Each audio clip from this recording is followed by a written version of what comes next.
Today I'm going to be talking about the basics of how to listen to heart sounds. Listen to heart sounds can sound crazy, and I know because people just don't know what they're listening to. So one of my physicians in my medical school said, listen, let me show you exactly how you listen to heart sounds. And ever since then, like a rock star, I think I didn't know what I listened to. Actually, I really do know what I'm listening to, but it took some practice, and we're going to go over that. But before we start, I want us to understand the basic of what the human chest looks like, right? So this might sound a little complicated. I was trying to put the heart in there with the ribs. So here we have the two clavicles, you have the manubrium and the sternal body, the xiphoid process. Okay, basic stuff, just anatomy. And you have the ribs. So if you know how to count, this is very easy, just we always make it. Now, this is rib 1, rib 2, rib 3, rib 4, rib 5, rib 6, and rib 7. All right, those are ribs, right? Those little things that keep everything inside your body intact. Now, in between each rib, there's space, and we came up with a fancy name for it. We called it what? The intercostal space. Whatever, but it's fine. What can I do? So the first space between the first rib and the second rib is the first intercostal space. Can you imagine that? Rocket science.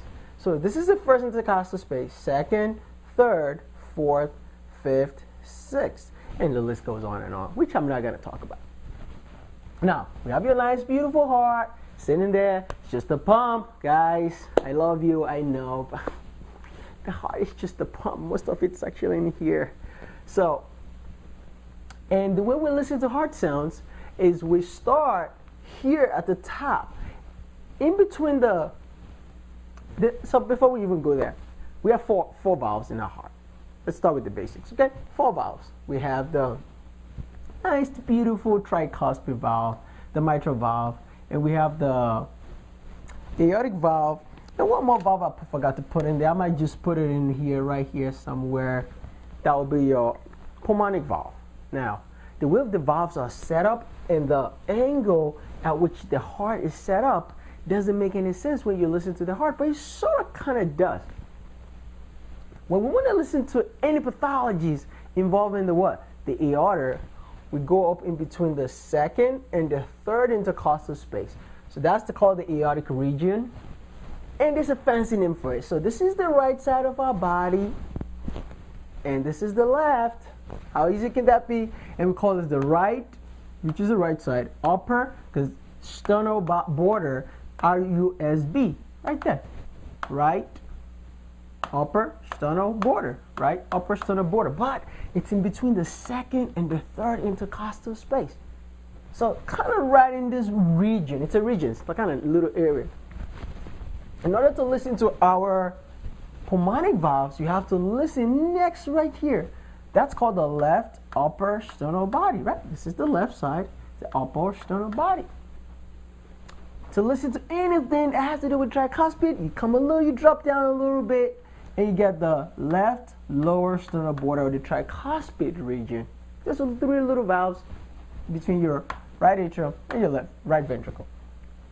And the apex is between the 5th and the 6th intercostal space. So kind of all the way here. So the way we listen to a heart sounds is we start up here, like that, and drop down and make a left. So it's kind of more like this. Bam, So we have a mnemonic for it. Aortic, right? Pulmonic, tricuspid, and mitral. All physicians taste milk. If that works for you, good luck. If it doesn't, it's fine. Just know aortic is here, pulmonary, tricuspid, and mitral.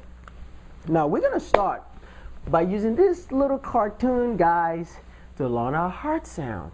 We're only going to go over the basics, and I'm going to throw in some 2 pathologies. And if you just know those, trust me, everything else, don't worry. We might pick it up on echo, or just say, you know what, it just doesn't sound right. So let's know the normal.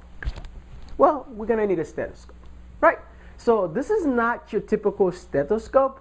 This is actually a Littmann cardiology stethoscope. It doesn't have a bell, but it does.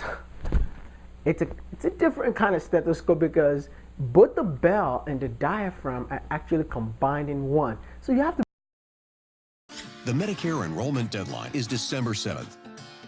Click now for more information